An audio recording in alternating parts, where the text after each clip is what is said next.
And we are ready to begin. Hello! Hello! Hello! Welcome to another episode of Torn Book Club on this, the 26th of April, Yes. 2015. Yes, that's what it is. And we are, once again, as we have been for the last month or so, talking about the Silmarillion. And specifically this era of it, the War of the Jewels, which technically takes up pretty much the entire first age of Middle-earth. That's kind of why it's called the Silmarillion. Yep. But the main War of the Jewels has begun, or is beginning. And so we should do a little bit of a recap from last week, because last week was kind of a big episode. It was a big chapter, lots of stuff going on. Yeah. Or we did 3 chapters. Yeah. And it was a lot of stuff. So, what happened last week? Melkor was released from prison. Melkor Mm-hmm. decided to be everybody's friend. Yes. And he decided that he was going to turn the Noldor against each other and started sowing the seeds of discord. But he's going to do it in the nicest way possible. Yes. Would you guys like to learn something? I can teach you stuff. Really, it's because I love you. And then eventually his lies are found out when the lies get to Fëanor, and he goes crazy and draws his sword on his brother, Fingolfin. And the lies of Melkor finally come out. Tolkas goes after him, and Melkor then goes and creates a pact with the spider, the giant spider demon Ungoliant. And he promises to give her lots of treasure and lots of life for which to eat. And so, yay with both hands. Yay with both hands. And they go to the trees of Valinor and kill them both.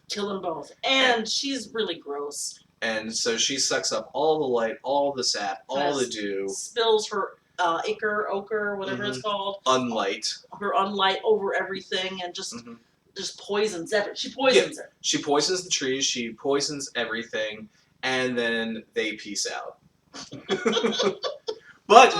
But not before going up to Formenos, where Fëanor and his family have been living for the last 12 years. Fëanor's not there. Fëanor's not there. He's in Tyrion. But Daddy's there.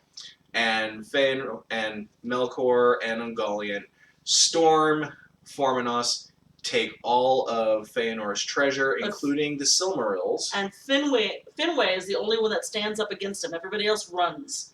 And they either run or they're like incapacitated. Yeah, it's they can't get through the blackness. Yeah. It's a little like the way the armies fell back in fear from the Nazgul. Yeah. But Finwë stands against him and pays the ultimate price. He's dead. And he's being played by the Doctor today, but he doesn't regenerate. He doesn't regenerate. He's just dead. And so then after that, Melkor and Ungoliant take off back to Middle-earth to rebuild the fortress of Angband. At some point during all this, and Tolkien never actually specifies exactly where, this ends up being Melkor's last form that he can ever possess, because before this, he's able to change. He's able to take lots of forms, like the other Valar, like the other Valar,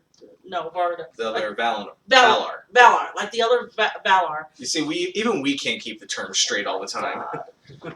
But at this point, at some point during this situation, he stops being able to change forms. What happens is when he goes to Ungoliant, he deliberately takes the form of the Dark Lord in order to entice her or to like be on her level or something like that. Like but then Tolkien says that this is the last form he will take. But he doesn't say how or when that actually happens. He doesn't say how, when, or why this happens, but it can sort of it can be a combination of a few things that happened in this chapter. Yeah. Yeah.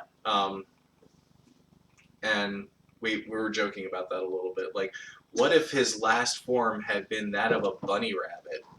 And then I said, little bunny Melkor hopping through the forest, Scooping up the Noldor and bopping him on the head.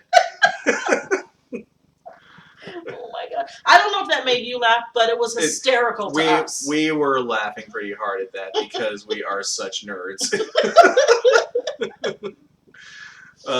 So that leaves us where we are now. The trees have been utterly killed. Well, I can't say utterly killed. There's a little life left in them. Valinor and Middle-earth, and now the entire world is now cast in complete darkness. We got the stars, only because Ungoliant can't reach them. Right, we got the stars, but other than that, it's a eternal, perpetual night. And everybody is crying and weeping and mourning the loss of the trees, and Melkor and Ungoliant are just taking themselves back to Middle-earth. Yeah, Tulkas tries to go after him, but he ends up fighting at the clouds. He can't get through. He's just swinging at nothing. So okay, Temple laughed at that song. So, yay, we got one. What was I going to say? This chapter begins with them just kind of sitting around the green mound of the Ring of Doom and saying, well, that happened. Yeah, like there's... Now what? They're basically like, they're mourning the loss of the trees, and then Yavanna pipes in and says, the trees aren't completely dead. There's a little life left in them. The light has gone out of them, but we do have the light of the trees that are in the Silmarils, and if I could use that light, I can rebuild the trees. Hey, Fëanor, you were so smart to save the light in the Silmarils. If you just bring them to me, then we could open them, and then we could bring the light of the two trees back. Well, no, Fëanor has to be the one to open them because he's the one who made them. Nobody else, not even the Valar, can open them. Right. Yeah, and so they ask him, would you be willing to? But then Tulkas says, well, come on, you got to. Well, what she says is something that's said 3 times in this chapter. Oh, yes. She says, there is some work, even the mightiest of the Valar, there is some work that they may accomplish only once. Right. And the light of the trees is something like that for me. Right. Yavanna said. And then Fëanor retorts by saying, well, just as it is with you, the Silmarils are the same for me. If I destroy them, I'll never be able to make them again. Mm-hmm. And for some reason, I guess it's considered that she needs all 3 of them. It's never really said outright that she needs all 3, mm-hmm. but it seems implied that she does. Yeah. Like, I do wonder if she could have used just one, and if that would have made a difference. Yeah. The thing, too, is that this is a sort of lie, is that Melkor was passing around saying, the Valar, they want your Silmarils. They're going to come after them. And here it is happening. And so Fëanor actually puts the Valar to the test. Because, well, while they're discussing this, Tulkas, being the brash guy that he is, basically goes to Fëanor and says, well, are you going to deny Yavanna? I mean, look at her. On. She's gorgeous. Like, why would you say no? This is a major request. Of course you have to do it. And then Aule, the Valar of craftsmanship, Aule's got his back. He speaks up and he's like, well, take a second, because we're asking a lot of Fëanor here. Because he understands the idea of creating something with your own hands and having to give it up. Yeah. And so Fëanor then says, I will not... He finally decides, I will not destroy the Silmarils of my own free will. You will have to compel me. And this is his way of sort of testing the Valar to see whether or not, like, they really are like Melkor. Well, what he says. What's the quote? What he says first is, it may be that I can unlock my jewels, but I never will make their like. And if I must break them, I shall break my heart, and I shall be slain, first of all the Eldar and Amen. And then Mandos pipes in with, not the first. Which, you know what, that's kind of a jerk thing to say. It is, because like what do you mean by that? And I'm not telling. I'm not telling. Mm-hmm. Because meanwhile, while this discussion is going on, that's at that moment, that's when Melkor is over killing Finwë. Yeah. So Finwë's already dead. Mandos knows he's not telling anybody. Yeah. What up? Because Mandos is prophecy guy, and he has to be vague all the time. This thing I will not do of free will, but if the Valar will constrain me, then shall I know indeed that Melkor is of their kindred. So he's really sort of like, he's putting it back on the Valar. Like, how badly do you want this? Are you willing to make Melkor's lies come true by forcing me to destroy the Silmarils in order to save the trees? Mm-hmm. And Mando says, so be it. And they decide, okay, Fëanor doesn't want to do it, then we don't do it. We'll just let the trees die. It's not our position because he's a sycophant, Manwë knows that he's not supposed to be forcing the elves or the men to do anything. Right. So Fëanor says, only if you force me will I do it. And Manwë says, okay. And so they wipe it away. And they say, fair enough, then we lose the trees. And they don't guilt him or anything like that. They don't say, well, I hope you're happy with yourself. Tolkis might have. Tolkis probably did. It's not in the text, but he probably did. He probably did. There's a lot of unspoken things in the text. There's a lot of stuff that isn't in the text that was probably there in, like, if you were to do, like, a TV series or a movie, you could probably add some of this stuff in and it would still work contextually. You might be getting serious side-eye from Tolkis. Oh, yeah. Oh, for sure. So they Because Tolkis is already in a bad mood. Yeah. He just totally got schooled by Melkor. Yeah, he did. Take it off on Fëanor. Yeah. So they clean up the mound. They're able to purify it, but of course they're not able to bring the trees back. Right. And Nienna cries her way, and that helps to purify it. She uses her tears to purify the mound and remove the poison that Ungoliant left. But the trees are gone. Yeah. And so is the dew, so Varda can't make any more stars. Mm-hmm. What we got is what we got. Yep. And then at this point, a messenger from Formanos comes and realizes that whole discussion you had didn't matter anyway because Melkor has sacked Formanos, killed Finwë, and taken everything, including the Silmarils. And this is the moment Fëanor cursed and cursed Melkor and named him Morgoth. The black foe of the world. Ooh, that's pretty bad. Yeah. Yeah. And so it's from this point on, he's no longer called Melkor, he's called Morgoth. And he also cursed the summons of Manwë, because if I hadn't been here, I could have helped my daddy, like, that would have helped. I don't think it would have done much. Because he wouldn't have backed down. Yeah. He would be dead, too. He'd have died right along with him. That might have helped what happened afterward, too. Yeah, maybe. Like, well, what happened next probably would not have been so fueled by vengeance. Mm-hmm. There's this, too, that I always like this line. Because even though all these weeks we've been saying, Fëanor pretty much just loved his own creations above all things. Mm. Often he wouldn't listen to his father, and he didn't like that his father got remarried. But it says here, for his father was dearer to him than the light of Valinor, or the peerless work of his hands. And who, among sons of elves or men, have held their father in greater worth? Make me cry. That's a pretty intense statement. Yeah. Like, I mean, there are very few people who have Fëanor's trust and basically, like, people he's willing to listen to. Mm-hmm. Like, there's only, like, a handful of people. Mm-hmm. Finwë is one of them. His wife, Nerdinel, is one of them. And he might not listen to them, but he still love them. He still loved them, and he would still... He wouldn't reject what they have to say out of hand. He'd at least give them a fair hearing. Yeah, and also his father was the king of the Noldor. Mm-hmm. But he loved his father very much, so, of course, Fëanor being a spirit of fire... he really sort of goes crazy. Yeah, yeah. So, like, he goes off in a rage. He names Melkor Morgoth, the black foe of the world, and then I believe, like, at that point he runs back to Formanos just to assess the damage. Mm-hmm. There's this bit here too where Ivana feels rather she senses the irony of the situation because it says in her thoughts here that yet Fëanor at first had said yea before the tidings came from Formenos. Mm-hmm. He was still saying, yeah, beat the crap out of me, and then you can have the Silmarils, which is kind of like saying yes, but not really. Yeah.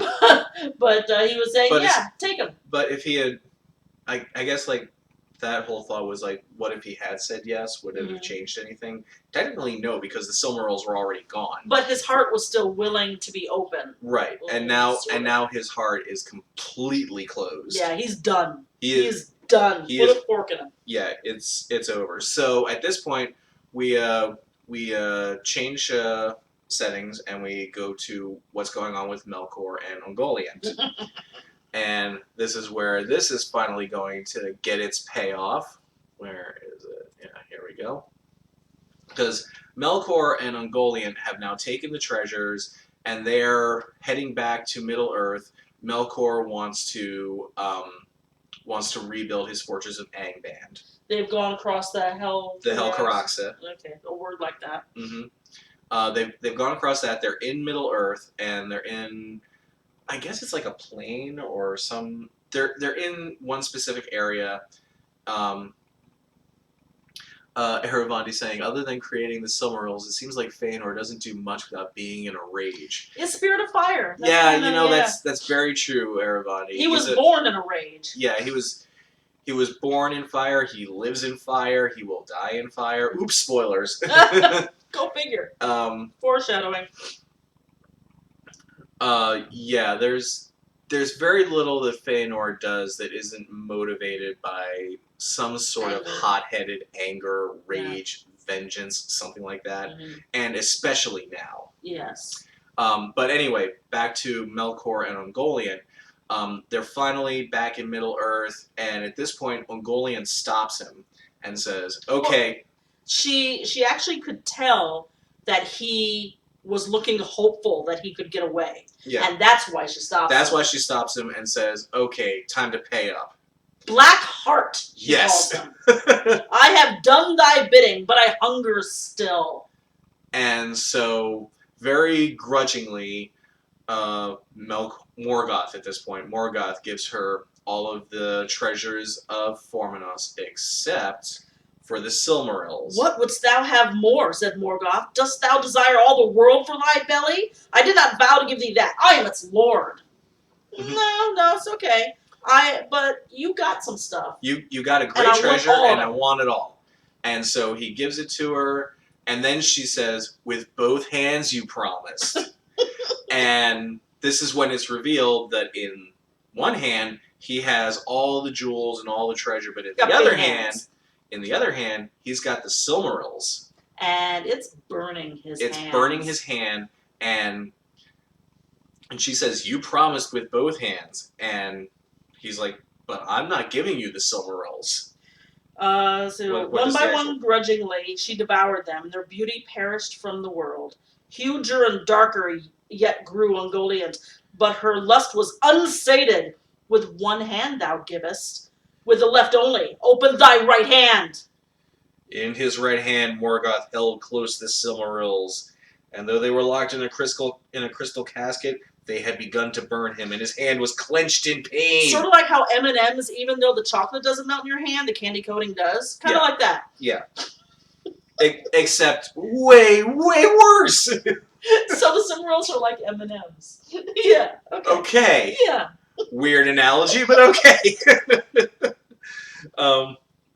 And Melkor just finally stands up. Melkor stands up to her and he says, "No, I've given you everything I'm going to give you. Yeah, that's it. And I'm keeping these. And I claim the Silmarils for myself, and you will never have them." And Ungoliant doesn't take to that very well. Ungoliant had grown great, and he less by the power that had gone out of him. Yeah, and then... And so she basically... She went at him. She goes after him. She wraps him up in her tendrils of unlight. She starts piercing his body, and this is when Melkor just lets out a blood-curdling scream. A scream so loud that the entire world hears it. Yeah. And that's our buddy Ungoliant. And from that point on, the area where this happened was called Lamos, I believe. Lammoth. Lamath. Lammoth. Yes. Lammoth. Lamath. Like a lamination. Yeah. And it's basically a haunted area at that point. Anybody who goes to that area from now until the end of time, if they go there and they scream, they will hear the echo of Morgoth's scream. That's how intense it was. And it was intense enough to go all the way to Angband, go underground to a little secret that has been lying underground in Angband all this time, the Balrogs. The Balrogs woke up. And get ready for this twist. In this little bit, the Balrogs are the heroes. I am the Balrog. Oh, I see you know my name. The Balrogs come out of Angband because they know that their master has returned. They rush out and they put the hurt on Ungoliant in a hard, hard way. Now, they don't kill her because... They don't kill her because she can't. She's still too powerful, but they do drive her away. Yes. And they drive her down south into an area... Beleriand? Beleriand is the whole region, but the area that she goes into, I believe, is the arid Gorgoroth. Which is literally called the Mountains of Terror. I wonder why. And the Valley of the Dreadful Death. Yes. That sounds like a Wild Wild West episode title. It really does. It does. It sounds like it could be Wild Wild West or Bonanza or something like that. Like any like TV Western. Because of the horror that she bred there. For other foul creatures of spider form had dwelt there since the days of Angband, and she mated with them and devoured them. Yeah. Okay. And so she was making more spiders. But she only goes that far because there's another force that's pushing back on her, which we don't get into until the next chapter. Really? What force is that? We don't get into until next chapter. Could it be Melian, maybe? Oh, okay. Oh, oops, spoilers. So basically, she's sort of stuck in this area, arid Gorgoroth, and she lives out her days there, creating horrible, foul creatures, and no one knows her end, except they say of the fate of Ungoliant, no tale tells. Yet some have said that she ended long ago when, in her uttermost famine, she devoured herself. Yeek. That's all I have to say about that. Light of the King is asking, just checking here, Ungoliant is Shelob's great-grandmother of sorts. Yes, of sorts. There's probably a few more generations in there, but yes. Yeah, there's probably more generations in there, but of the direct line to Ungoliant, Shelob is the last. Yes. The last offspring of Ungoliant to trouble the weary world. Yes, something like that. And so, with that done, Melkor joins up with his Balrog. Thanks, guys. Or I should say Morgoth. Really, it's gonna take a little while, but I'm gonna get used to the change. He's now Morgoth. Morgoth joins up with his Balrogs and all his dark creatures, buddies, and rebuilds his fortress of Angband. Now, as an aside here, when you had your gaming date, yes, when you were talking about role-playing games, all role-playing games, starting with D&D, come from Lord of the Rings, to the point where Dungeons and Dragons was sued for their use of Hobbit. Yeah. They weren't sued for Orc or a lot, and they stopped using exact names of things. But Hobbit, they got sued on because Hobbits only come from one place. Okay, before we get into that, Erevondi's asking a good question. Were the spiders of Mirkwood any relation to Ungoliant? One would assume. Probably. It's stated more overtly in the movies than it is in the book. But she also, it said that she mated with the evil spider creatures that were already there. So we don't know where those came from. Right. So every large spider evil thing in the world at the point of Lord of the Rings and Hobbit is probably... It probably has a tie to Ungoliant in some way.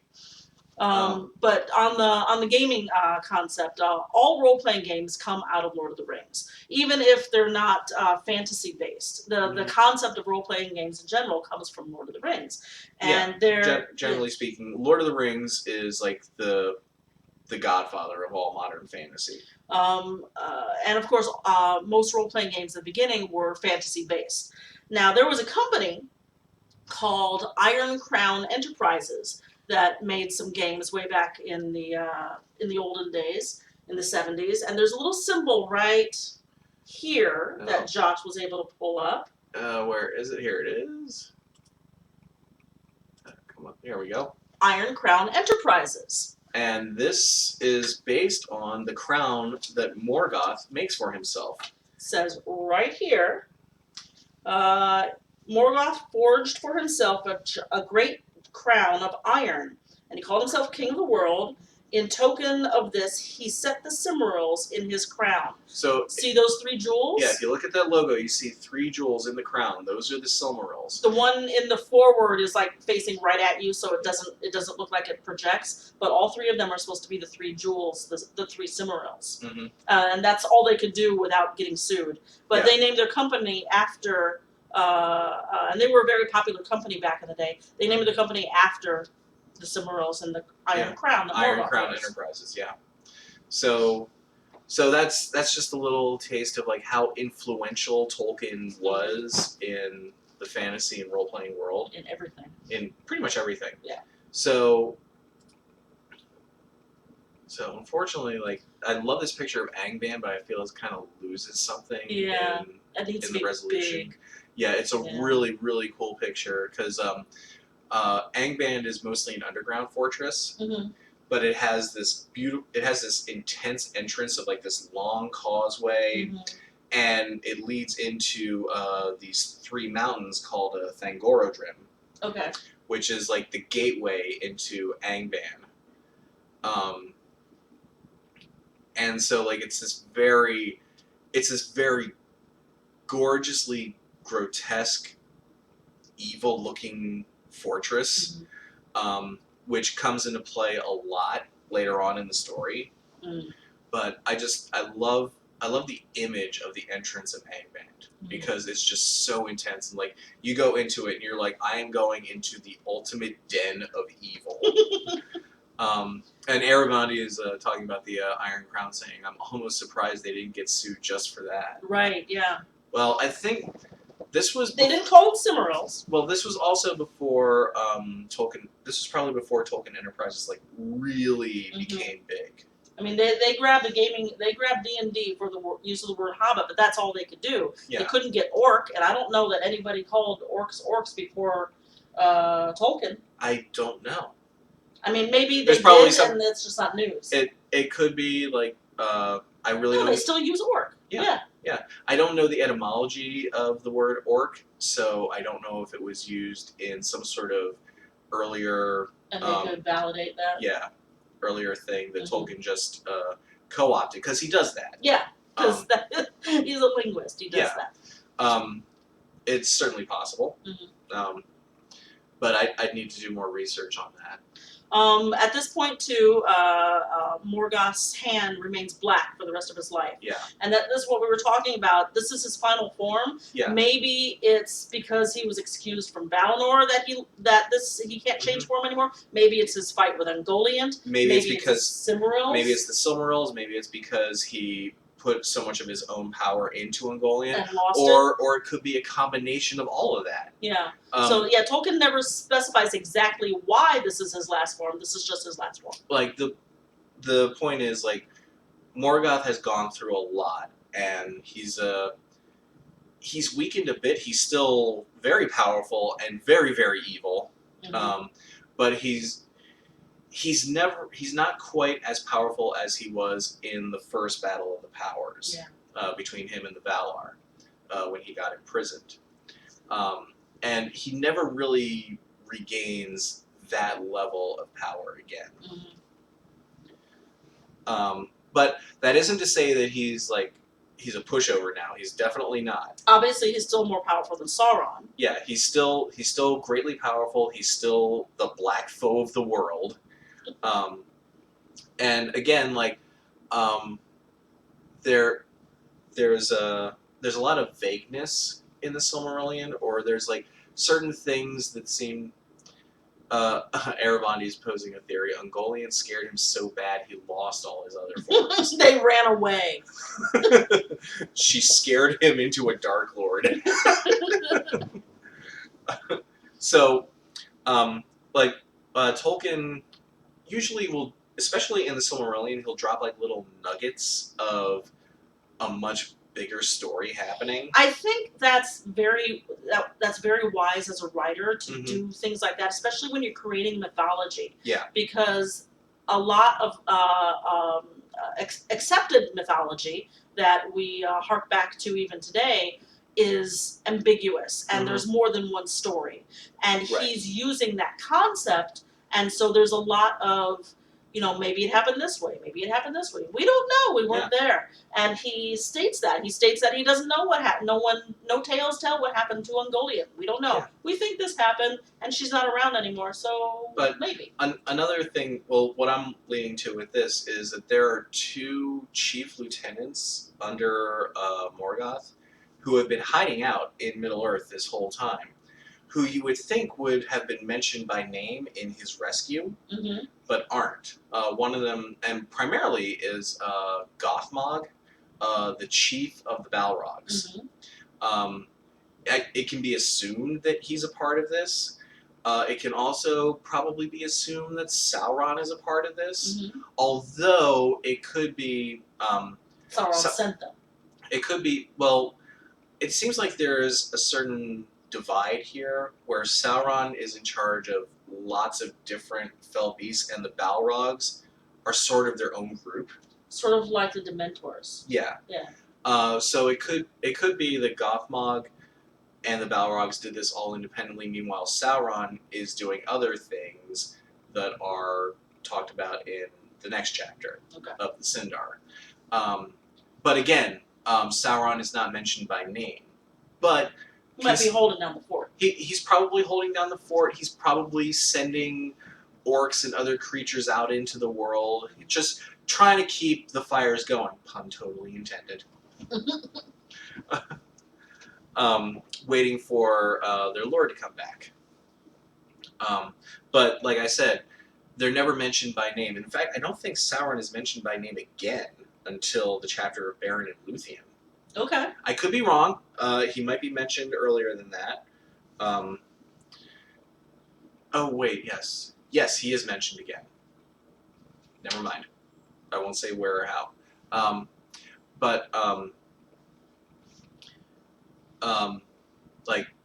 I sort of believe that these characters are playing a role in this, even though they're not mentioned specifically in the text.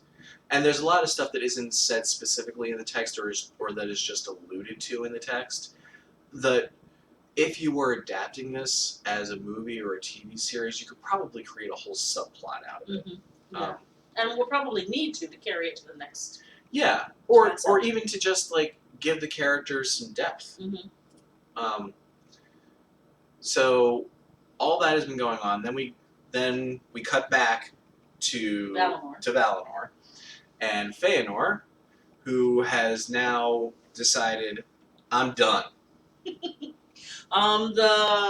Valar are crying, the Maiar are helping them cry, and the Vanyar, that first group of High Elves, are helping the Maiar cry. They're all crying. And Fëanor says, I've got no use for tears. I'm going to hurt some people. I'm going to go, and he assembles the Noldor in Tirion, and it should be mentioned that through the confusion of the last few days, the last big incident, the Valar never lifted Fëanor's banishment from Tirion. Also, which, it seems almost like a technicality at this point, but the banishment was never lifted, so Fëanor going into Tirion to assemble the Noldor is still an act of defiance. There's also the bit, all of this, this whole chapter seems like it ends up taking months. But Tolkien never, ever describes. I mean, it could take 25 minutes for as much as Tolkien describes. Well, I've looked at there's a really cool interactive timeline of Middle Earth online, and I've looked at like some of the different events that we're talking about and seeing the span of time between them, and it's decades. Yeah, I believe it. Mm-hmm. Because there's ultimately going to be a lot of walking. Yeah. Because this chapter is called The Flight of the Noldor, so there's going to be some walking. So Fëanor comes back to Tyrion, assembles the Noldor, and gives them this big, rousing speech. He's a master of words and had great power over hearts. Fierce and fell were his words, and filled with anger and pride. Yeah. Now I'm going to read a little bit of his speech, because Tolkien writes down some of his speech, not the whole thing. But it's such an intense speech, even just these little bits. The Noldor were stirred to madness. Mm-hmm.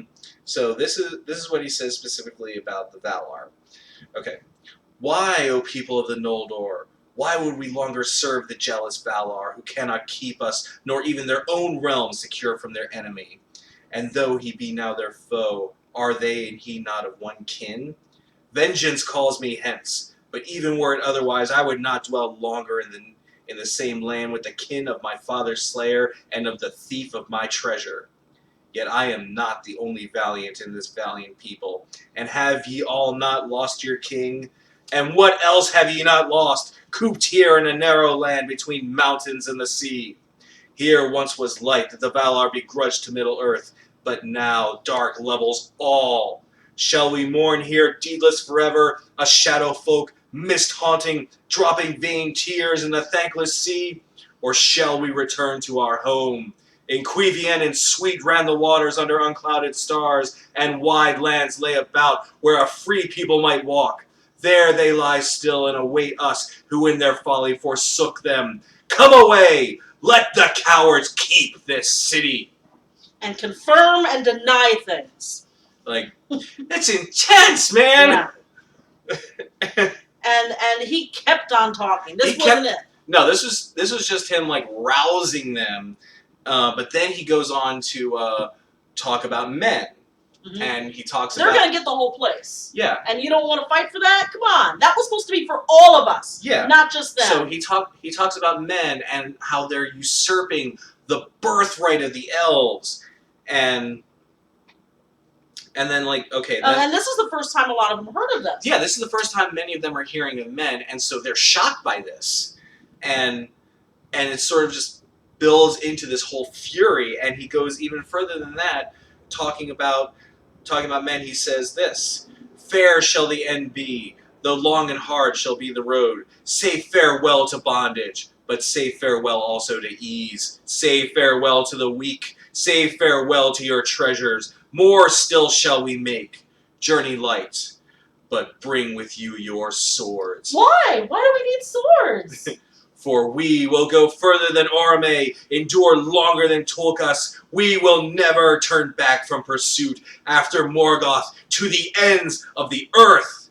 War shall he have, and hatred undying.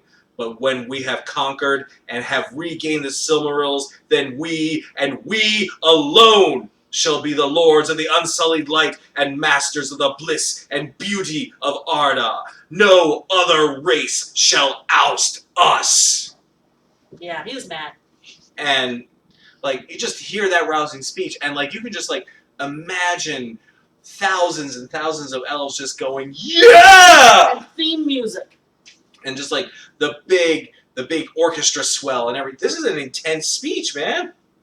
And that wasn't even the top. That's not even the top. And then it finally gets to, he pulls out his sword and commands his sons to do the same, and they swear an oath. Uh-oh. And when you swear an oath, that means business. And so then Fëanor swore a terrible oath. His 7 sons leapt straight away to his side and took the self-same vow together, and red his blood shone their drawn swords in the glare of the torches. They swore an oath which none shall break and none should take, by the name even of Iluvatar, calling the everlasting dark upon them if they kept it not. On Manwë they named as in witness, and Varda, and the hallowed mountain of Tiny Quetil, vowing to pursue with vengeance and hatred to the ends of the world, Vala, demon, elf, or man, as yet unborn, or any creature great or small, good or evil, that time should bring forth unto the end of days. whoso would hold or keep a Silmaril from their possession. So those Silmarils belong to this family, no matter what. And they are swearing an oath to Iluvatar that no one's keeping them. No one is taking the Silmarils, and anybody who touches the Silmarils other than them shall be slain. Slain. That's it. A word like that. Wow, I just totally lost the momentum there. That's all right. That's all right. And this is controversial. Not really touches them, but keeps them from them. Yeah. Yeah. I mean, they could be the best friend and say, no, I've got a really good idea to get rid of these Silmarils. No, those Silmarils are ours, and you can't keep them from them. And that oath makes it true. And they're bound to that oath. Mm-hmm. And it doesn't matter how good their friends are. If their friend keeps the Silmaril from them, they have to kill him. Yeah. So, and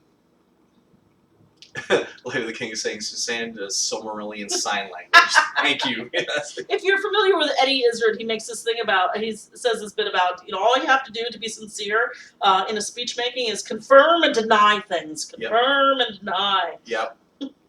At which point he does the whole. Mm-hmm. Yeah. Mm-hmm. Yeah. And so. And it even says in here, an oath may not be broken, such as this, and it will pursue Oathkeeper and Oathbreaker to the world's end. Yeah. So if Fëanor or the sons don't go after and kill someone keeping a Silmaril from them, something bad will happen to them because they made that oath. And this is the oath that they've taken, or I should say, Fëanor takes it and his sons take it. But this also causes a controversy because Fingolfin thinks he's gone too far. Yeah. And doesn't want to take the oath, and he doesn't take the oath. He does, however, believe slightly in the idea of leaving Valinor and also staying by his brother's side because he promised. Yeah. In the last chapter, he was saying, let no new grief separate us. Right. And he's going to stand by his word. Despite Fëanor's best efforts. So he's willing to go out with Fëanor, but he's not. Nobody else makes the oath. He's not willing to make the oath. Yeah. And Finarfin, the younger brother, is willing to go out as well, but he's more like, this is really a bad idea. Yeah. I'm going to go, but this is really a bad idea. This is a really bad idea. And so, but there's a lot of arguing back and forth. And it should be mentioned that Galadriel plays a small part in this because she's got a couple sentences. She was roused by the speech, but she doesn't take the oath, but she does want to go to Middle-earth because she now has a desire to rule her own realm. I love her bit here. Yeah. But Galadriel, the only woman of the Noldor to stand that day tall and valiant among the contending princes, was eager to be gone. And she's probably not the only one. Yeah. No oaths she swore, but the words of Fëanor concerning Middle-earth had kindled in her heart, for she yearned to see the wide, unguarded lands, and to rule there a realm of her own will. I wonder if that's going to happen. Huh. I don't know. I wonder if she'll get that. Do we ever see her again? No. No. Okay. Yeah. So Galadriel leaves with them. I would say almost for a selfish reason. Yeah. Like, she not almost for selfish reasons. She goes to Middle-earth and she wants to establish her own realm. She wants to be her own independent ruler. Yeah, and she's not the only one that feels that way. Yeah. Those who are. Everybody else except the crazy Fëanor tribe are going for their own reasons. Yeah. There's still some truth in what Fëanor is saying, even though he's crazy. Yeah. Where are the lines here? So that's Fëanor and his sons, Fingolfin and his sons, and Finarfin and his sons. All three brothers. Yeah. All of them go. And Fingon and Turgon, who are Fingolfin's sons. Galadriel's brothers. Yeah? No, Galadriel is the daughter of Finarfin. Oh, they're the 5 kids. Yeah. Okay. What was I gonna say? I forget.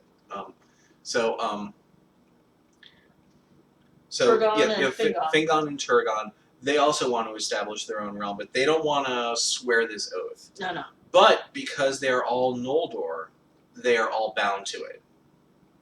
There's a connection. because they're willing to leave together in the same sort of uprising. Mm-hmm. They're still kind of involved, and they're still culpable. And there's something that will happen that will bind them all to a certain doom. Yes. But we'll get to that. So so at this point they decide it's time to leave. And again, note we don't know how much time has passed. This Right. could be an hour. This could be a week. Mm-hmm. Because he tells everybody, go back and get what things you want to take with you. Bring your swords. Mm-hmm. But we're out of here, so you don't know how long that takes. But Fëanor and his people, they are ready to go, and they leave before everybody else. Mm-hmm. Let us be gone. He drove them on, fearing lest the cooling of their hearts and his words should wane. Yeah. So Fëanor leaves quickly. Fingolfin lingers a bit. Mm-hmm. Fingolfin and Finarfin, they linger a bit. No message from Valmar came, and Manwë was silent. Mm-hmm. He would not forbid or hinder. And this is a big this is a major point with the Valar, Mm-hmm. especially because Fëanor believes so ardently that the Valar are working against them and are trying to keep them prisoner. Yeah, and so Manwë best not do anything. Manwë is very much like, okay, I won't hinder you from leaving. I won't stop you, but I'm not going to help you. And this comes across in a messenger from Manwë to Fëanor. And did not yet believe Fëanor could hold the host of the Noldor to his will. He's wrong. And so this messenger from Manwë comes to Fëanor and basically tries to persuade him to turn back. Yeah, please turn back. It'd be a good idea if you turn back. There's nothing for you on this road but grief. And Fëanor just straight up laughs at him and says, "So then will this valiant people send forth the heir of their king alone into banishment with his sons only, and return to their bondage? But if any will come with me, I say to them, is sorrow foreboded to you? But in Aman we have seen it. In Aman we have come through bliss to woe. The other now we will try, through sorrow to find joy or freedom at the last." And yours says last?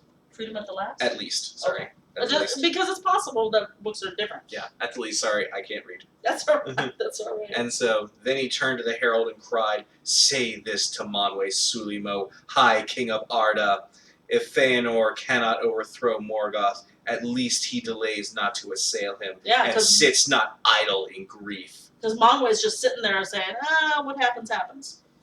And it may be that Eru has set in me a fire greater than thou knowest. Such hurt at the least I will do to the foe of the Valar, that even the mighty in the ring of doom shall wonder to hear it. Yea, in the end, they shall follow me. Farewell." Yeah. And stuff. And so... But yeah, I mean, he's got a point. Yeah. The Valar can't really, or they're not going to go after Morgoth. Yeah, they're just sitting there mourning the loss of the trees, which it's a great thing. It's a very great loss, but at the same time, Fëanor is a man of action. Mm-hmm. And they're not acting. So what's he going to do? Just sit there because everybody else is sitting there? Yeah, and Fëanor wants to go, and so he basically tells this messenger to piss off. And even the herald of the Valar bowed before him as one full answered. Mm-hmm. And the messenger says, "Okay, I did what I could. Good luck. See ya." And so Fëanor and everybody continues on. And it's at this point they realize that they have a problem. And we're going to go to the map here to show you what this problem is. They're here. They're in Tyrion, which is right around here. To get to Middle Earth, they would have to cross this whole sea here. Now, if you notice, the sea becomes much narrower if you go north. You don't want to go all the way because it's too cold. It also becomes joined completely here at this area called the Helcaraxë, which I believe I called it a land bridge before. And I was referring it to like an archipelago. Yeah, which it really kind of isn't. Yeah. Because it's fully connected. it is fully connected, but only by ice. It's not really a land bridge. I see. These are two separate continents, but because it's so cold up here, the waters in between them have frozen over into jagged ice floes. Yeah, you don't want to walk up there. That you the could, Valar can. That you could walk over if you wanted to, but it's not highly recommended. Unless you're Elsa from Frozen, you don't want to be doing that. But also, there's this area here, the Wastes of Sarumann, which is a very treacherous, cold area. So they would have, if they were to try to cross over into Middle Earth, they would have to walk across all of this and probably die along the way. And so they would probably want to cross the sea somewhere, but in order to do that, they need ships. Yes. And which who they don't has have. the ships? The Teleri have ships. Oh, let's go visit them and see if they'll loan us their ships or something. What do you think? Well, so Fëanor leads the Noldor to the Teleri capital of Alqualondë. Alqualondë? Yes. You're always going to make that joke, aren't you? Yes, I am. He goes in apparently ready to persuade the Teleri, but it's Fëanor. So what do you think? Yeah, so Fëanor goes to King Alwë, who is the Lord of the Teleri, and essentially gives him the same speech that he just gave the Noldor. And they don't care. And Alwë is like, that's all well and good, but we're fine here. We don't really want to join you. It's dark, but we're good. Yeah. At which point, and of course Fëanor takes this incredibly well. No ship would they lend, nor help in the building against the will of the Valar. Right. But the Valar honestly aren't saying no. Right, but the Valar are also not willing to help. Right. And so the Teleri are siding with the Valar and saying, we're not going to help you. Yeah. And Fëanor basically lashes out at Alwë, saying, you renounce our friendship, and the Noldor gave you your homes. You would be a vagabond people living on the beach without us. Yeah, because they came in last, and so the Noldor kind of introduced them to the ways of Valinor and said, "Hey, you guys are late, but here, let us show you what's going on." And so and help to build the capital of Alqualondë, and help them out, and help them out, and so Fëanor is basically like very, very much trying to guilt Alwë into giving him the ships, and Alwë just stands his ground against him and says, I'm not renouncing any friendship with you. I'm not renouncing anything. This is a big deal, and I just don't want to get involved. And also, by the way, yes, the Noldor did help us out with building our homes and everything, but we built the ships. You never taught us how to build the ships. We learned that from Ase. I'm sorry, go ahead. We learned how to build the ships from Ase. We built them ourselves with our own hands. We cut the wood. We built we wove the sails. We learned the craft all by ourselves. And our daughters, our wives and daughters made the sails. Like that's our craft. You didn't help us out with that. And this is the third time this is said. These are to us as are the gems of the Noldor. These are our thing that we love beyond we love of our own making. This is our thing that we have built only once. Yeah. And we're not going to part with them. Yeah. And so Fëanor basically leaves in a huff. And he kind of waits for his group to catch up with him. And he's also being counseled to say, you know what? They've said their piece. Let's take our chances with the Helcaraxë. And Fëanor is... He takes a beat, leaves Alqualondë, and waits for more of his people to arrive. And again, this is where I sort of feel like there is a character here who is not spoken of overtly, but is probably playing a big role in this, and that's Nerdinel, his wife. Oh, probably trying to counsel him a little bit? I believe that she's the one who's probably talking him out of just not taking the ships. I disagree. I think that Fëanor, once he was turned down, believed that he always had a plan, that he was never going to be turned down. That could be, but I'd like to think. He was going to do it slowly. But even so, I sort of feel like Nerdinel was probably trying to counsel. Oh yeah, I believe that she would try. Because what happens next is the worst thing anybody could do. Well, they just start manning the ships. They start getting on the ships and say, Yeah. we're taking over. Once more Noldor arrive, Fëanor rallies them, and they invade Alqualondë, and they start taking the ships. Now, where is it? Come on, you. We're looking for an appropriate photo. Here it is. So they start taking the ships by force, and the Teleri, of course, are not going to give it up without a fight. I notice how those ships look a little like the little boats that Galadriel lends them out of Lothlorien. Lends the Fellowship. Well, they're not these ships specifically. Oh, no, not at all. Those are ships, and the others were like little rowboats. Yeah. But they got a little essence of that. Yeah, there's a certain design consistency going on here. Fëanor starts to take all the ships, the Teleri fight, and then finally it ends in a big battle. Swords are drawn, and people start dying. And this is the first time elves have killed elves. Many were slain upon either side, and the pain in the neck of it is those coming up behind just see a fight, just like a barroom brawl, and just start fighting whoever's fighting their brother. Fingolfin's people. Yeah, they don't know why. Fingolfin and Finarfin and their people come. They see a battle going on, and they think the Teleri must be trying to keep them from the boats, so they join the fight. Yeah, so they're killing people too, but they don't know that they're in the wrong. Right. And so finally enough of the Teleri are killed that Fëanor and the Noldor and Fingolfin and Finarfin and everybody are able to take the ships. So at this point, they start continuing northward. They start going and pacing each other on the land and in the ships. Well, no, they're mostly in the ships at this point, and they're starting to make their way across. And the surviving Teleri, they cry out to Ase, "Please do something." But Ase's like, "No, I'm siding with Manwë here. Yeah, we gotta not do anything. I'm not gonna stay out of this." But it's his wife, Uinen, who calls up a storm and forces the ships back on the land, and a lot of them are wrecked. And many of the Noldor are drowned. Yeah, and a lot of the ships are wrecked. A lot of the Noldor are drowned, and they're basically run aground again.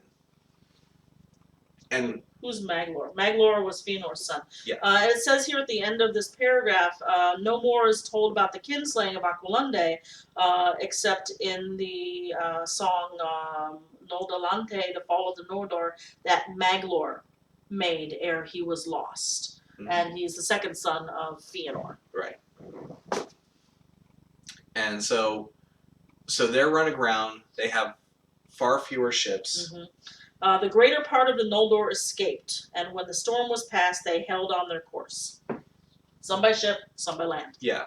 So, and they begin making their way north because they figure, okay, let's go for the shortest crossing we can make. Do you want to pull up the map again? Yeah, let me pull up the map here. So Alqualondë is probably somewhere around here. They're making their way up here. And it's around this point that Fëanor decides that it's time to make the crossing.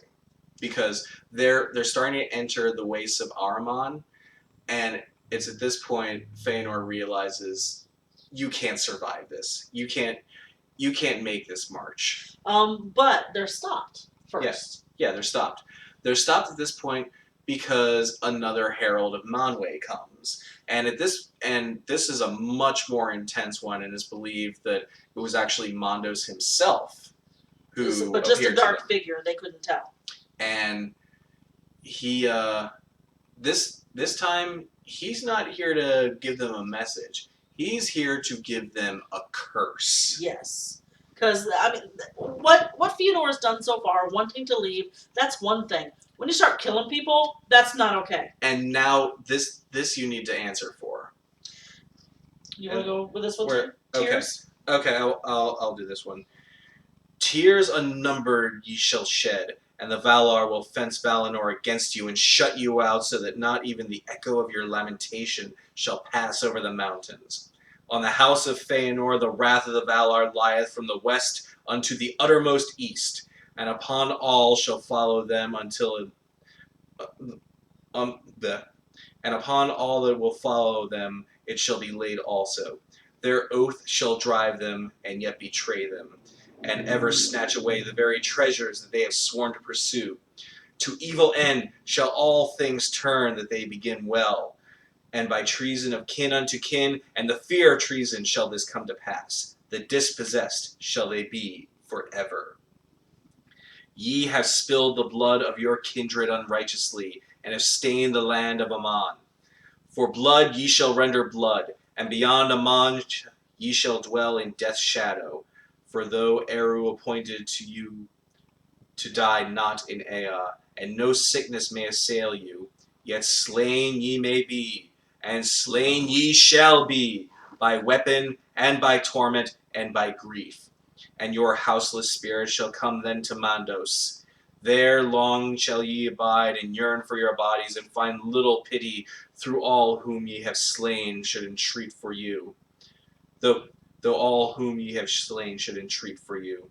And those that endure in Middle Earth shall come not to Mandos, and not come not to Mandos. and those that endure in Middle Earth and come not to Mandos shall grow weary of the world as with a great burden, and shall wane, and become as shadows of regret before the younger race that cometh after. The Valar have spoken. Boom! Mic drop. Yeah, so Mandos is saying, you know what, anything you do at this point is gonna be to your own detriment. It's gonna kill you. Staying on this road is gonna kill you. You've already done horrible, horrible deeds, and you're gonna have to pay for them in your own life. Mm-hmm. Anything you do that even you try to make a good thing, it's gonna turn bad. It's gonna turn bad, and if you don't get killed, if you don't get taken down in a fight somewhere, you'll just wane and not even become your true self anymore, and you'll just look all pitiful and stuff. Which is kind of what happens to, I don't know. Arwen? Galadriel? Well, yeah. Mm-hmm. But, I mean, Arwen, it happens to Arwen for different reasons because she's lost Aragorn. But, yeah, she still remains great, but she doesn't partake in wars. Yeah. So that's her one saving grace. But the thing is, this doom is set upon. This is their last chance. Mm-hmm. And this is their last chance. They have the opportunity now to turn back and seek forgiveness. Yeah, they can seek forgiveness at this point.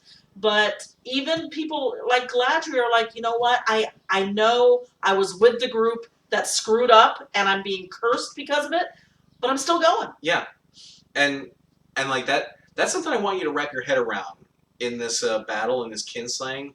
Galadriel was killing her own kind. No, she didn't pick up a sword. She didn't? No. Okay. No oath she made, no sword she picked up, yeah. Okay. But she was there. She was there, and she accepted the curse along with everyone else. She accepted this fate because she wanted to get to Middle Earth. Yeah, but many of them said, no, that's not, I gotta turn back. And among them is Fëanor. Which is good because that he ends up being the king of the Noldor that stay back in Valimar. So, now it should be mentioned that while a lot of the Noldor left Tyrion initially, not all of them left. There still were some who stayed behind. Yeah. So now even more are coming back. Fëanor's turning back. Please forgive us. A number of his children are turning back. Galadriel doesn't. But Fëanor turns back, and he ends up being king of those who stay behind. Right. And he is forgiven by Manwë. But his sons do not turn back. His children do not turn back. Right. So he loses his sons forever. Mm-hmm. But until they come to Mandos. Until they return to Mandos. But yeah, so the numbers are diminished, but not by a whole lot. Mm.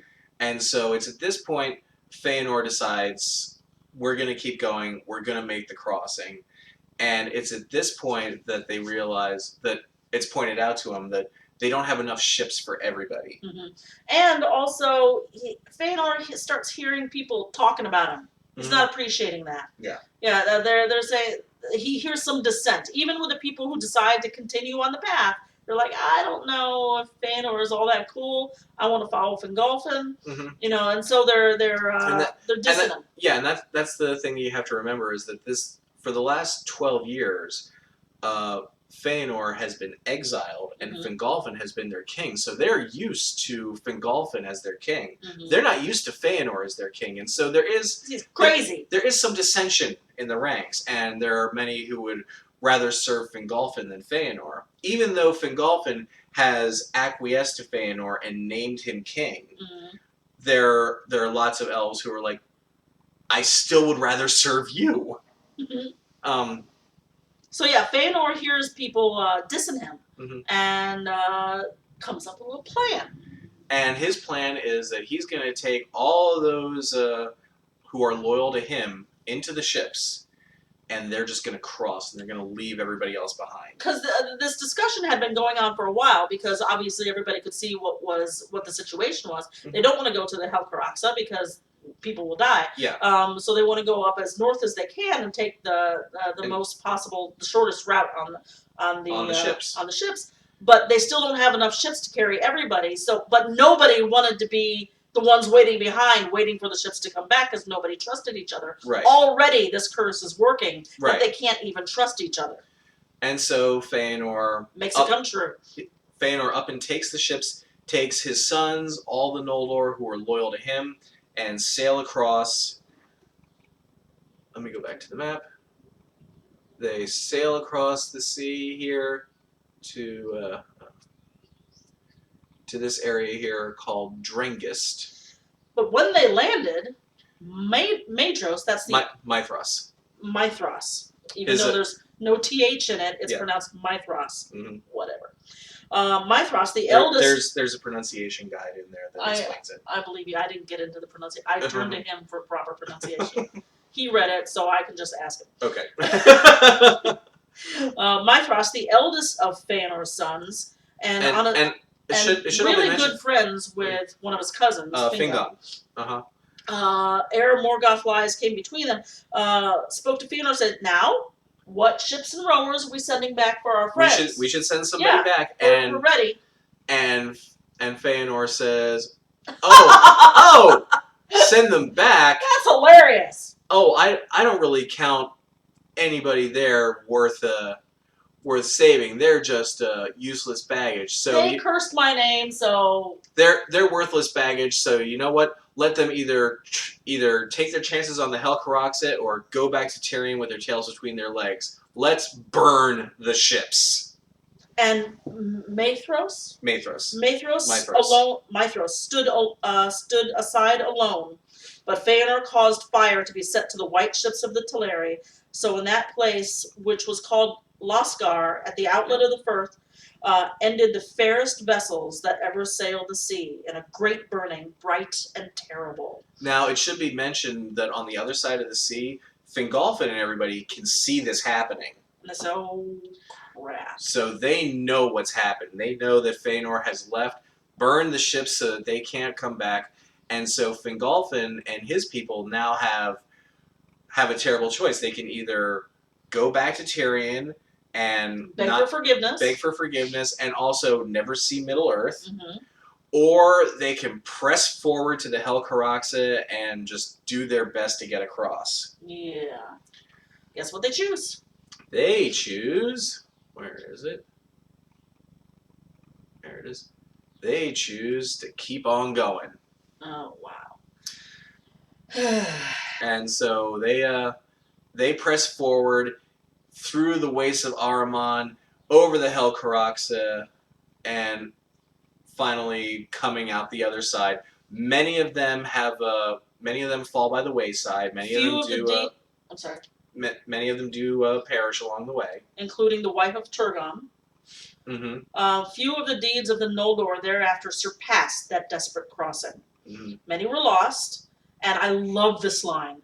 Small love for Fëanor or his sons had those that marched the last behind him. Yeah, they're angry. They're really pissed off. But at the same time, Fingolfin wants to honor that oath that he made to Fëanor, which is let no further grief tear us asunder. Now here, I pulled out Josh's copy of... Everybody keeps making Frozen references. The cold never bothered them anyway. It did bother them a lot. It bothered them a lot. I pulled out Josh's copy of Fellowship because this is important too. Even in the time of the Lord of the Rings, Galadriel is still cursed. All the elves are leaving Middle Earth, and they're all allowed back into Valinor, but not Galadriel. She's the last one still alive that was part of this curse. She's the only one that may not be allowed to come back. Yeah, she is the last of the original Noldor elves. And she's stuck. She's not allowed to come back. So that's what her line means when she says, I passed the test. I will diminish and go into the west and remain Galadriel. Somehow she knows that when she turns down the one ring from Frodo, that she will now finally be allowed. She's finally forgiven and is allowed passage back to Valinor. Because otherwise, after all these thousands of years, otherwise any ship that she was on just would not find Valinor.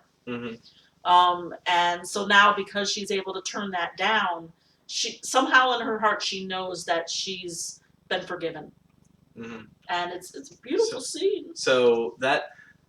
You see, this is what I love about the Silmarillion is like a lot of this stuff, particularly with Galadriel and the Grey Havens, it has a much deeper meaning when you read it in the context of the Silmarillion. Like that scene with Galadriel rejecting the ring from Frodo, that is an incredibly important moment for her. Like she's been here for 10,000s of years. Yeah. She's been here for 3 ages. She's been in Middle Earth for 3 ages. She's been exiled that entire time. And anybody else that she knows was born in Middle Earth. Everybody who came across the Helcaraxë, they're all dead. Yeah. She's the only one that's still alive. She's the only one who is still held to that curse. In fact, when I showed some friends, I gave them like a quick background course in the Silmarillion, and then I showed them Fellowship. I paused it when you first see Galadriel's eyes, and I paused it on that scene where you see like the little lights in her eyes, that kind of a different light reflected in her eyes, and I remember showing that image to my friends and saying, and the light of the 2 trees was reflected in her eyes, because she's the only one. Sorry, I love these stories. She's the only one left in Middle Earth who has ever seen the light of the 2 trees. Gandalf has. But Gandalf saw them, yeah. And I guess technically Saruman did too, but yeah. But yeah, she's.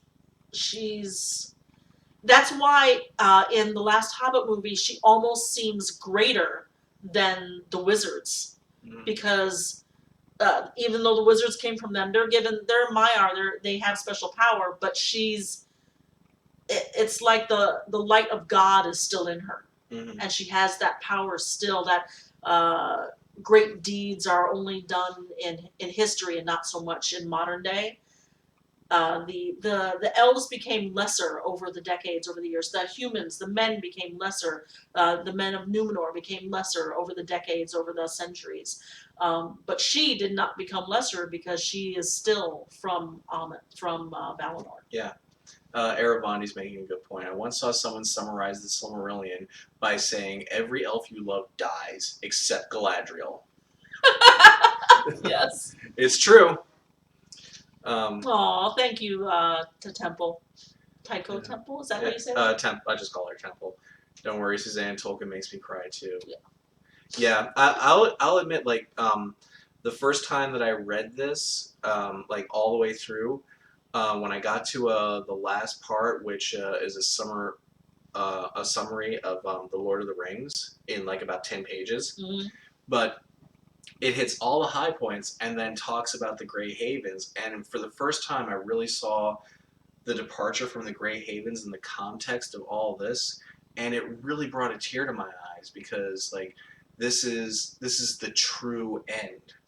When I first finished The Lord of the Rings, when I finished Return of the King, I ugly cried for about 20 minutes. Mm-hmm. I was on break from my job at Burger King and tried to go back to being a cashier at Burger King after finishing Lord of the Rings. The supervisor stopped me on my way to the front counter and said, "What happened?" He thought someone had died because I was ugly crying. This is what reading Tolkien can do Yeah. to you if you let it get into you this way.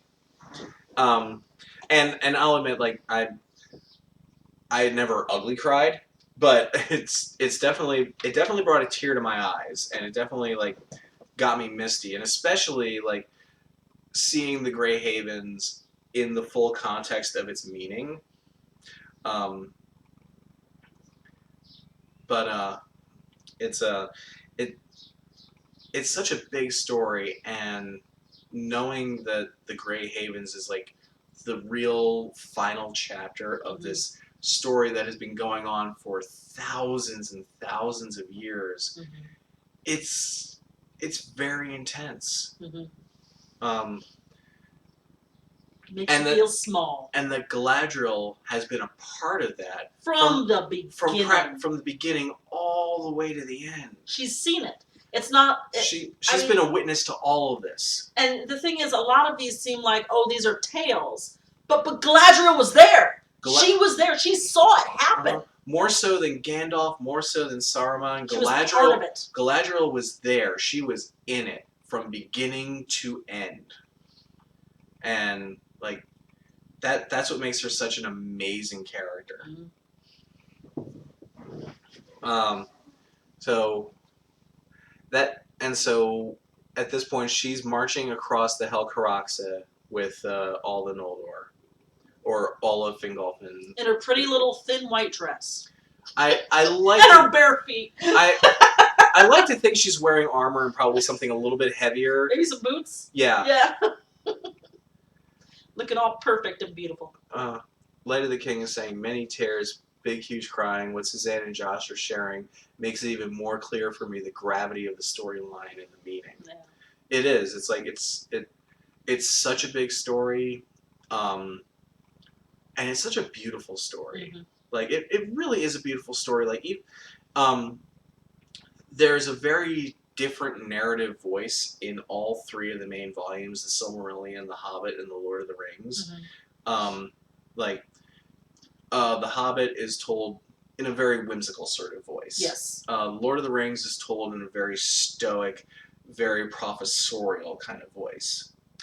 And I think the Silmarillion is told in a very regretful voice. The Silmarillion, I would say, is told in more of like a myth-making kind of voice. Oh, yeah. Like the way a friend of mine, Autumn, who's been on the show a couple of times, she compared it to the old Norse sagas, and how they really distill it down to the most basic information.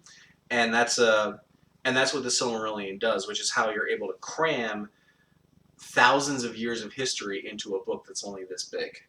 I wonder how many movies it would be. Oh, it would probably be a TV series. Yeah. And at this point, if I were producing a Silmarillion TV series, at this point we would be in season 2. Season 1 is the Unchaining of Melkor up to the destruction of the trees of Valinor. Yeah. And so in season 2 is mostly the fallout from all of that, and Fëanor making these incredibly regrettable and unforgivable actions. Unforgivable curse. Yeah. It's the unforgivable curse. Like Fëanor, more so than anybody else, is doomed to a life of misery and death. And he's going to be so angry, he's going to blame everybody else for it. Until the very end. Yeah. But we're not going to get to that yet. We're not at the end yet. We're not at that. Although Fëanor's end is coming, but there's still a lot more beyond Fëanor. Now the next, this is also going to mark my for at least for a time. I'm gonna let other people come in here and help co-host with Josh. Because the Fëanor story is a big deal for me. I love the Fëanor story, and I can let other people. And the Fëanor story isn't completely over yet. Right. They're walking. They're walking into Middle Earth, and they're going to take over. But next week, we're actually going to change the story changes perspective. We go from Fëanor to what's been going on in Middle Earth this whole time, particularly with King Thingol, who stayed behind in Middle Earth during the Great March initially to Valinor. And then we're going to join them as they see all these Noldor walking and riding out of Valinor and saying, "What the heck's going on?" And the Noldor aren't talking. But the next chapter of the Sindar is mostly about what's been going on with those elves this whole time, because they haven't been living in a vacuum. Like there's been stuff happening in Middle Earth that Thingol and the Sindar have been pretty much on the front lines for. Because they still got evil to fight over there. Yeah, like there's still like the Battle of the Powers did not clear out all of Melkor's fortresses. The Balrogs are still there. There are orcs that are still there. Sauron is still there. And again, they're all just biding their time. Going back to things that have come up that have heavy influences from Lord of the Rings and the Silmarillion.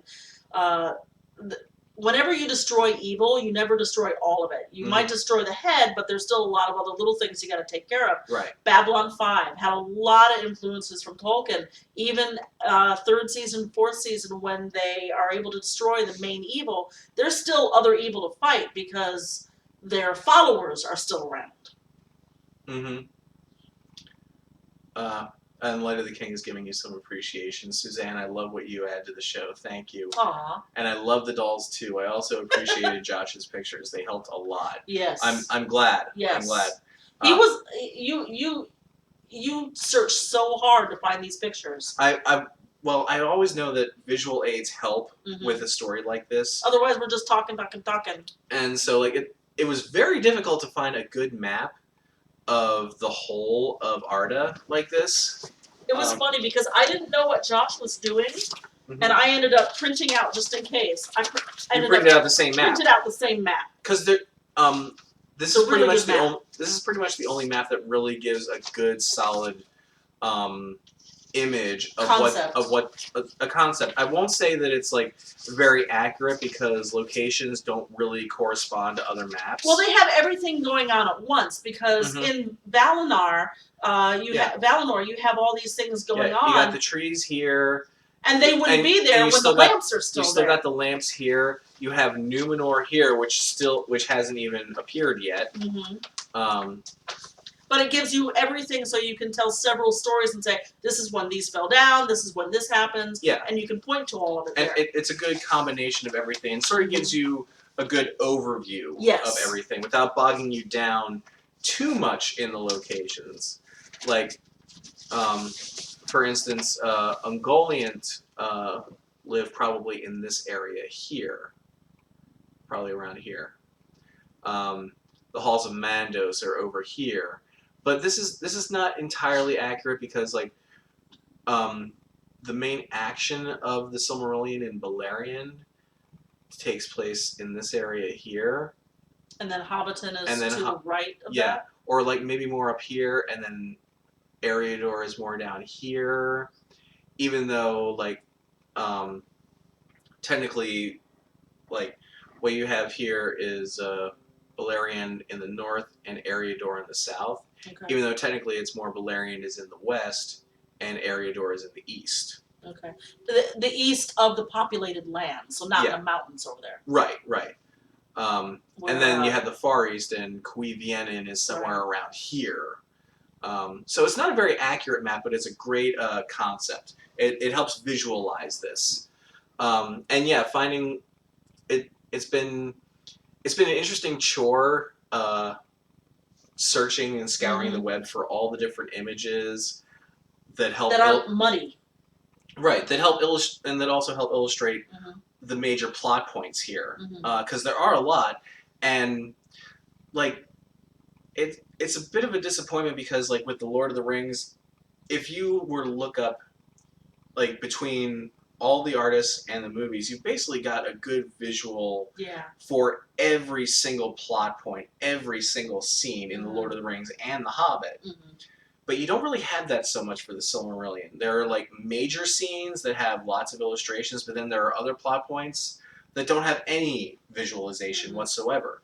Like, You said you were finding you found a bit of artwork for the oath making of Fëanor, but yeah, it looked. it looked ridiculous. It was the best one that I could find. Actually, I like your header for this. One of your headers for the Silmarillion. Oh yeah, where they're all with their swords up. Well, in the air. that's the best one for the Oath of Fëanor that I could find. But there was another one that kept coming up because these are just the sons of Fëanor. But then there was another one of Fëanor on the top of this really narrow like hilltop, and there's like a sea of people underneath him, and he's holding this torch aloft. And then underneath him are all of his sons with their swords raised, and it looked like something out of like Conan the Barbarian. It looked so melodramatic and so ridiculous, and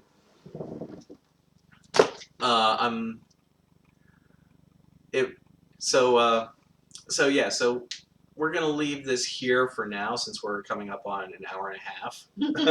So next week we're gonna be covering.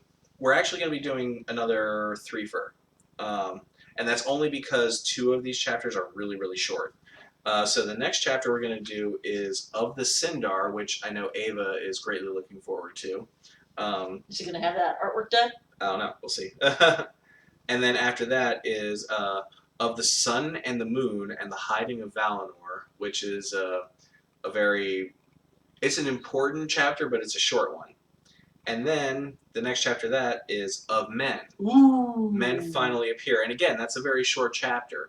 So we can probably do all 3 of these, and that sort of brings us to a nice close for what would be season 2 of the Silmarillion. Yeah, and I'll be in the chat room again because I have a lot to say about the Sun and the Moon. I really like that chapter. It's very small. It's a small chapter. It's an interesting chapter, but like I always feel like it's sort of too fantastical. Yeah. Or like it's more fantastical than what we've read up to this point. Yeah. And it seems it's very Greek mythy sort of. Yeah. This guy with his chariot drives the sun around. Yeah, like up to this point we've had stuff that's very much Norse myth. Like very, very straightforward, very fact telling, very linear, and then we have this story that is very Greek mythology. Yeah. With Helios driving the sun around. Yeah, it's a lot of that, and I want to do this threefer to bring this season 2 of the Silmarillion to a close, because the next week we're going to take a little time off. Good. I deserve it. I need a break. But with that in mind, we are going to have a book of the month for May. I've already chosen it, and I'll reveal that to you next week. Is it Avengers 2? It's a book. Is it Avengers 2? Because May 1st. That's where I'm going to be. Well, yeah. Reading a book? No. Well, we'll all have seen Avengers by the time the show comes around. But yeah, I'm gonna give you another book of the month for May. It's a shorter book, but it's a good read. I'm reading it right now, and I'm loving the hell out of it. And it's kind of topical because there is an adaptation of it coming out. Have I enticed you enough yet? Ooh, what could it be? I'll tell you after we're done. Okay. I get to know. She gets to know. So thank you, everybody. Thank you, Suzanne, for all your help. Thank you for having me. Of course. And if you want to come back for when we get back to the Fëanor stuff, you're more than welcome. Also, the Tale of Beren and Luthien is very cool, but I know Suvi really loves that too. Yeah. But I love the character Beren that I really like in that story is Huan. Oh, I love Huan. Huan. I love that character. I'll be in the chat room. Yeah. No. Huan is a great character. They're all really great characters, and it's one of the few stories in the Silmarillion that kind of has a happy ending. Yeah, it actually kind of does. Oh my god. Yeah. But Beren and Luthien is still a little ways off. But yeah, so next week we're going to be talking about the Sindar, we're going to be talking about the Sun and the Moon, and we're going to be talking about the arrival of men. Because very much like the elves, the men have been around, nobody's just met them yet. Sad puppies. So yeah. So thank Okay. you, and thank you everybody for participating Mhm. in this wonderful discussion about the Silmarillion, and that we're keeping it going, and that everybody's still enthusiastic about it Yep. and not bored to tears. Doing our best to try to keep this interesting and engaging. Okay. Suzanne, you're helping out a great deal with that. Oh, thank you. Varda, I'll see you later. Monway, you sycophant, you. Bye-bye. And Luvatar took a nap a long time ago. Iluvatar's out doing his own thing. He's got other worlds to build. Yeah, he does. So I will see you all next week. We're going to have another episode next week and then take a break the week after that. So I will see you all then. Have a great week. Enjoy. This is also, I believe yesterday was Founders Day for Torn. We're 16 years very old nice. now. So happy birthday to us. So I will see you all next week, and never stop reading.